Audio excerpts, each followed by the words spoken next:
this is going on page 28 when we are done. And we're still talking about polynomials and in behavior. I've used those words in behavior a little bit with you to explain some things, but we haven't like actually defined it and looked at it like this officially. So the end behavior of a function describes how a function behaves, which, that makes sense considering the word, as it moves infinitely to the right and left. Okay, so here's what changes a little bit, is that pretty much everything we've done so far, x has been moving from left to right. As x gets bigger and bigger and bigger, what's happening to y? If y is getting bigger, the function's increasing. If y is getting smaller, it's decreasing. Make sense? Or x was always left to right. Here, when we look at in behavior, we actually talk about x moving to the right and x moving to the left. So it's something else you kind of want to block off in your brain as just a little bit different than the rest, and it's okay to go in both directions this time. All right, it's not going to be that complicated. You'll see why you're doing that, but just remember that otherwise we're not really ever going to the left. So, in other words, the end behavior, thank you, she was knocking very lightly, is what happens to the value of y as x increases or decreases without bound. Without bound means we are going to the infinities, positive and negative infinity. I'm not bounded by a restricted domain. Everybody good with that? That's what the without bounds means here. So we have some very specific notation that goes with this. This is called limit notation. All right. So in behavior and limit notation.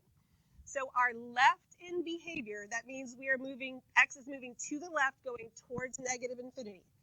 This is what your limit statement looks like. And this is how you read it.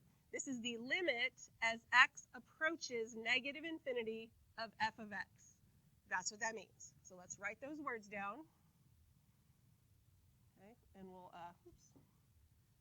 put them in little quotes, because like this is what comes out of your mouth. The limit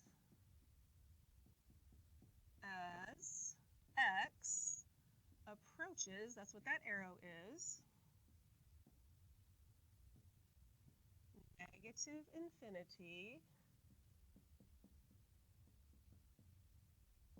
of f of x. Okay. The limit as x approaches negative infinity of f of x. It could also be read as the limit of f of x as x approaches negative infinity, kind of either way. I mean, that kind of means the same thing. So what this means then is as the x values decrease without bound, what's happening to the y values? And over here for the right in behavior, it says the x values increase, because going to the right, we'd be going to positive infinity. Increase without bound, what happens to the y values? This limit notation, excuse me, is not that complicated, but I will tell you, we started about the same time of the year last year with this, and some students didn't care to ever really learn how to write it correctly, and that was a problem because on the AP exam, you have to be able to write it correctly. It's not, again, not that big of a deal. I'll kind of come back and talk about the format after I write it out, because I know you're going to be looking at my handwriting a whole lot, but I will always make sure I take you back to a printed version so you can tell what you're attempting to do, because it's almost impossible to do it when you're actually writing, but you got to have like a goal. I'll make that make more sense in just a minute. So let's see how this is going to work. We are first going to describe this stuff verbally. So we are going to describe our left behavior verbally. And without looking at a graph, I know that if we're talking about left in behavior, that's going to be as x decreases without bound. Okay? So as x decreases without bound, as x gets smaller and smaller and smaller, we're going to the left. Where is y heading? It's up, right? It's increasing, it's heading to infinity. So as x decreases, y is increasing, right?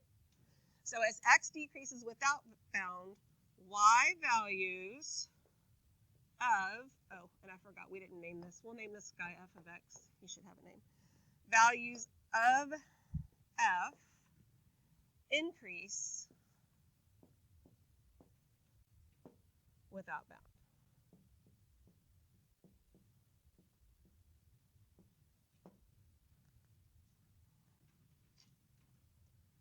What questions you got? Does that make sense? As x decreases without bound, y increases without bound. So to take those words and put them in limit notation, it will look like this. The limit, so LIM, then directly underneath that, since x is decreasing, x is approaching negative infinity of f of x. And since y is, or f of x is increasing without bound, it's heading to infinity. Okay. Now, when we write it, we do our best to model that. And I say that because technically this x approaching negative infinity is like a little subscript. But that's almost impossible to do with your handwriting, because if you look back up here and we look at this, you see how that's kind of smaller? Just make sure that the limit in the x approaches is stacked, and then the function is out in front of it. Okay, that's the most important thing. See, not super complicated, so I think we can figure this out and hopefully do it correctly, but we have to practice a little bit. All right, any questions at all? All righty, so let's look at right behavior. So again, without even looking at the graph, if we are talking about right in behavior, that means as x increases without bound,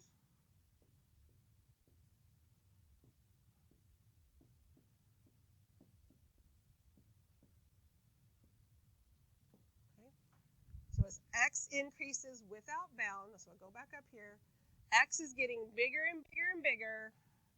What's happening to y? It's doing what? Decreasing. Okay? So as x increases without bound, the y values of f decrease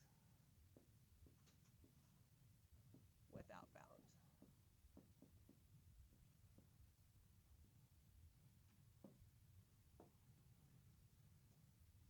Any questions about that? That makes sense?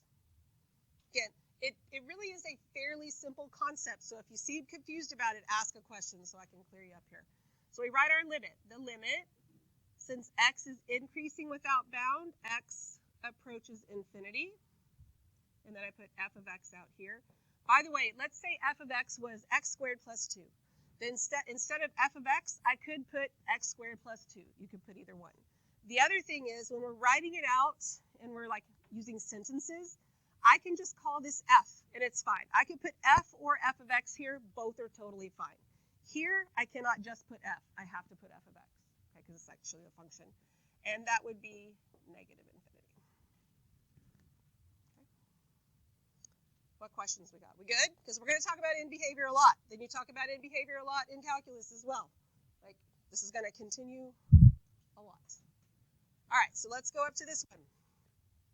Left behavior, verbally. So before I even look at it, if it's going to the left, that means as x does what? Decreases. Good. Decreases without bound.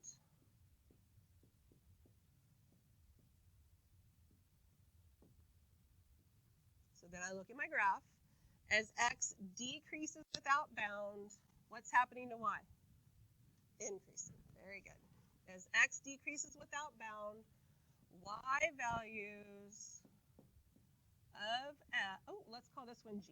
This one doesn't have a name. Let's call him g so he's different. Y values of g increase without bound. Okay, so then see if you can write out your limit statement without me, and then we can check ourselves.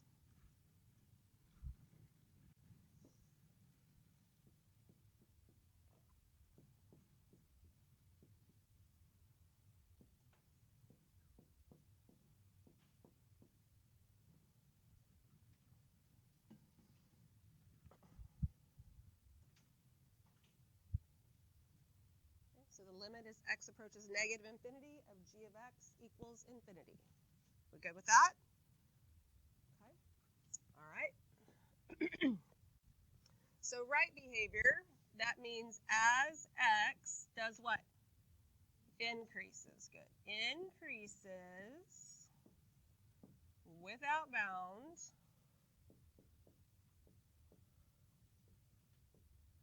Okay, so then I look up here. As x increases without bound, what is y doing? Increasing. Very good. And the y values of g increase without bound. So the good news is you're not going to have to write that out 1,000 times because we have limit notation. So on our notes, yes. And maybe you could be asked, what does it mean? And that's basically what you would say. But really what we want is the notation. So right means the limit as x approaches infinity of g of x. And what will that equal? Very good. One thing I want to make clear with this, because here's where sometimes people start to overthink things, and y'all are really good at overthinking things, is that on these two graphs, we've talked about the end behavior, but we also have relative max and mins, we have zeros, we have points, we've got all kinds of other things going on, right? But this is literally called end behavior. Whatever's going on right here, I don't care. Right now, it's completely irrelevant. It does not affect the end behavior. None of this other stuff matters at all. You are literally looking at the ends. Okay, does that make sense? Sometimes you have to remind yourself of that if you get a funky graph, especially if it's got an asymptote or you start to overthink things. We just care about the ends. What's happening at the infinities that we can't really see? This stuff we can see. What's happening where we can't really see it? So with that said, let's look down here. This says sketch the end behavior of the polynomial function. So I don't know what the degree is, how many x-intercepts. I know none of that, and it doesn't matter. I'd have to have more information. But here's what I do know. As x approaches negative infinity, as we're going to the left, the y values are approaching negative infinity. So the left looks like this. And then the limit as x approaches infinity, so as x is getting bigger, the y values are also getting smaller. So that's the right end behavior. And that tells us a lot. What can you tell me about the degree of this function? It's even, right? Because the end behavior model is a quadratic, right? Is the leading coefficient positive or negative? Negative, because it opens down, right? So that actually tells us a lot if it's a polynomial. So then here on B, as x is approaching negative infinity, y is approaching negative infinity. And as x is approaching infinity, y is approaching infinity. What can you tell me about the degree here? It's odd. I mean, we don't know if it's 3, 7, 283. I mean, we don't know, but we do know that it's odd, okay, which, again, can still tell us a lot. What questions you got? All right, so then let me ask you one more question about A. If A is a polynomial, would it have an absolute maximum, minimum, or neither? Maximum, right? You understand why? So we know that much. We know we don't have an absolute minimum. There's a lot of things that you know, and depending on what you need to know for what you're applying it to, you may not need the whole function. You may not need all that other information, but you can actually draw a lot from that stuff, okay? Any questions? All righty, flip it over. All right, so we're going to have to determine the end behavior from limits, from functions, from graphs, from all kinds of different ways. So here's a little kind of process.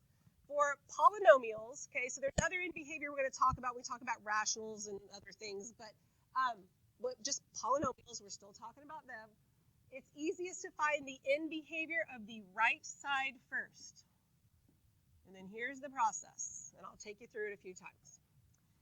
The right side, if it goes to infinity, then the leading coefficient is positive. If the right side goes to negative infinity, the leading coefficient is negative. Okay. Everybody okay with that? Then we look at the left side. If the left side goes in the same direction as the right side, the degree is even. If the left side goes in the opposite direction as the right side, the degree is odd. So if the whole cubic quadratic thing has got you a little confused or whatever, this can it's a different way of looking at it. It's really kind of the same, but all right, everybody got that written? I'm going to show you what I mean by all that. All right, so we're going to look at the end behavior with a positive leading coefficient. So if I have a positive leading coefficient, I know that the right side goes to infinity. And if I have an even degree, the left side goes in the same direction. So there's my end behavior for a positive leading coefficient, even degree. Then we're going to write out our limit statements. The limit, as x approaches negative infinity, we'll just call them all f, of f of x equals infinity. Right? And we're going to write this a bunch of times in our notes so we get used to writing it and hopefully writing it correctly. The limit as x approaches infinity of f of x is also infinity. Okay, good enough on that?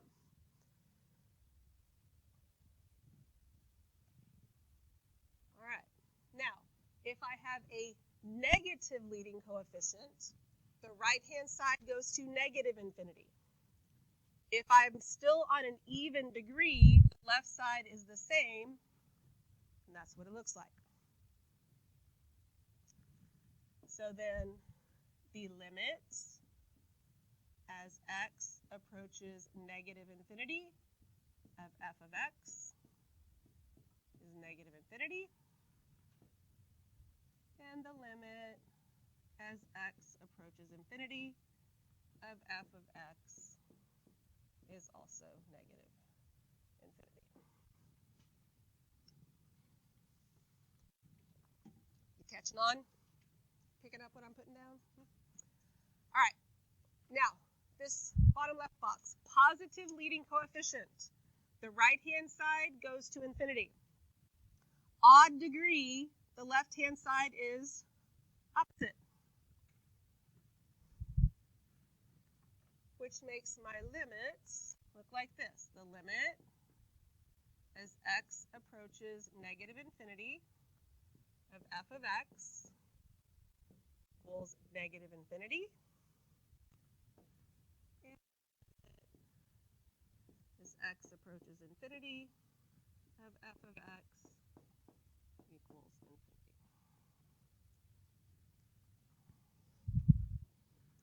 Oh, see what I did already? See, I knew I was going to kick it. I kicked it, not unplugged it. Sorry. Okay, so now, I'm sure you can guess what this one looks like, but let's talk through it. Negative leading coefficient, the right side goes to negative infinity. Odd degree, left side is opposite. That's what our ends look like. Go ahead and write out the limit statements.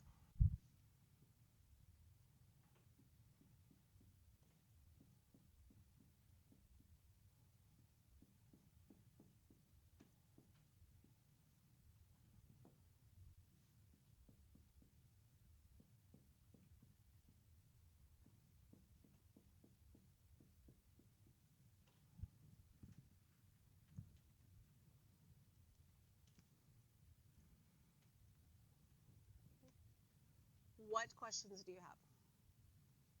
Anything? We good? We get the patterns there? We can write a limit statement in the correct format without making up math and making it look weird? Okay, I hope so. All right, so let's look at this when we have equations. So we have this function f here. Oh, also, let's talk vocabulary, because some of us have a very confused idea of vocabulary of these things, which again is not new business. This whole thing here is the term. Okay, bless you. The whole thing put together, that's one term.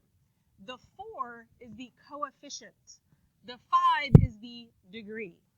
Some of y'all had some weird words on some of that stuff on your test, so just clarifying there. All right, so our leading coefficient here is positive, which means the right side goes to infinity. The degree is odd, so the left side is opposite, right? So then our left-in behavior, the limit as x approaches negative infinity, because that's the left, f of x, make sure you're using whatever the actual name is, don't just put f on all of them, equals what? Negative infinity, good. And then the limit as x approaches infinity of f of x equals infinity.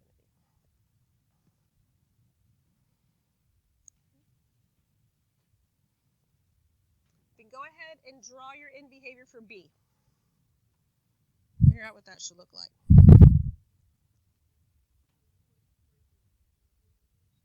Not necessarily. That's how, so her question was, do we always have to write the left end behavior first? Not necessarily. That's usually how you'll see it. As long as you do them both, it's fine.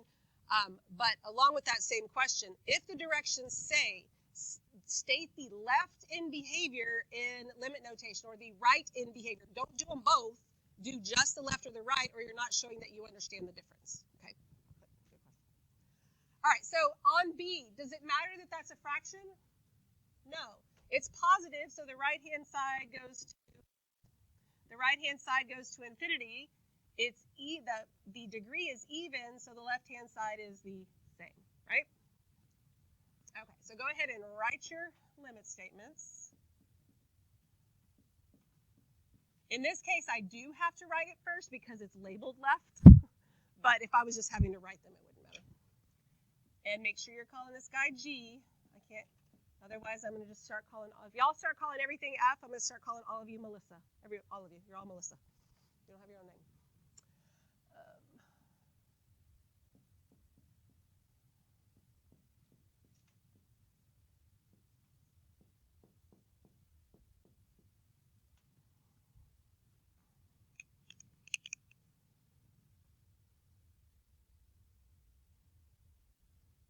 Questions? All right, write out your end behavior for C.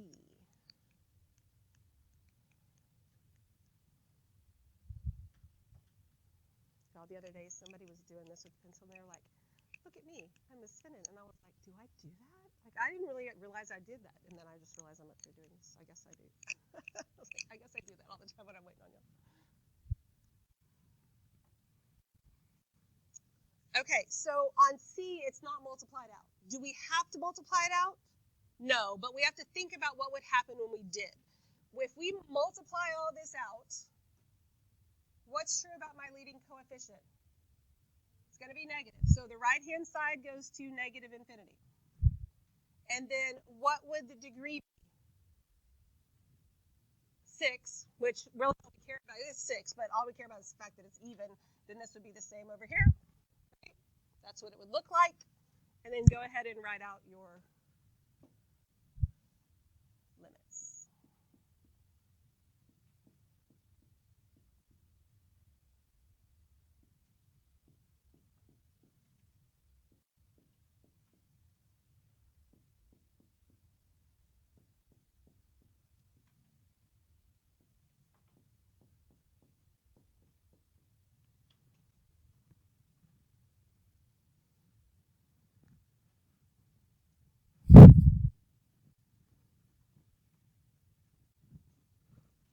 Okay, any questions at all? All right, on D, E, and F, I just want you to draw your little arrows. Just draw the end behavior for those three. Your eyes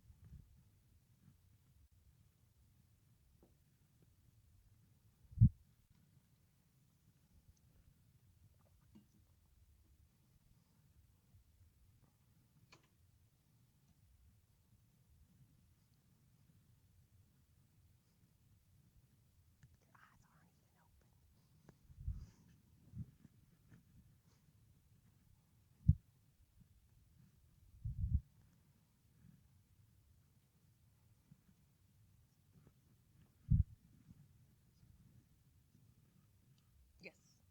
that means the right side goes down.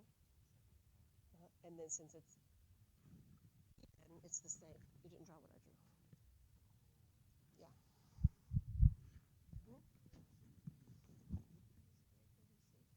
Well, but how many x's would you multiply together?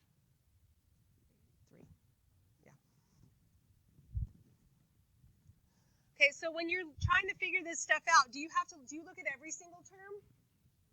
No, you only need the leading term, not necessarily the first one. Here is my leading term, right? And my leading term, the coefficient is what? Negative. So the right-hand side goes to negative infinity. The degree is 5. That's odd, so the left side goes opposite. We agree with that? Okay, so then when we look at E, am I looking at 8x squared? No. This is my leading term. My leading coefficient is negative. My degree is odd. Left side is opposite. Right? On F, I do not have to multiply everything out. But if I did that, what do you know about the leading coefficient? What would it be, positive or negative? Try again.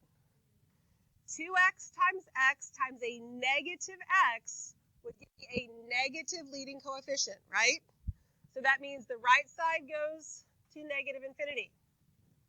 When I multiplied all this out, I'd have x times x times x. That's x cubed, which is odd, so looks like that. And then we're not going to write all these limits out just because literally all three of these are the same. We'll just put what the answers are. So the left, we're going to infinity. Right is negative infinity. Because, yes, I wanted you to write it a ton, but we don't need to keep writing them. Because I'm going to make you write 2 more in just a second. Everybody okay with all that? So make sure you're not making up stuff when you're looking at the function, especially when it's not all multiplied out. All right, once you get that done, I want you to write these limits. And I know there's not a ton of room down there, so you can write them. I mean, everything we've written so far, we've written the left and then the right underneath it. You can put them next to each other, too. That's fine. But go ahead and do that while I hand out your assignment, and then I will write them out, and we can check ourselves.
Did I do it wrong? Oh, shoot, yes. Thank you. I was seeing if y'all were paying attention. Good job. Yes. Thank you. All right, so double check yourself with me. Make sure you name the second one G. I just came up with Melissa off the top of my head, but now it's going to be whoever I see making that mistake next. So if it was Ellen, then we'd be like, don't call everybody Ellen, because not that she did that. I'm just using you because you're sitting right there. All right. Got any questions? We good? So you got some time left? I know it's not a ton of time, but it's some time. I would get started on this because this shouldn't take you too long. Okay? Any questions? All righty.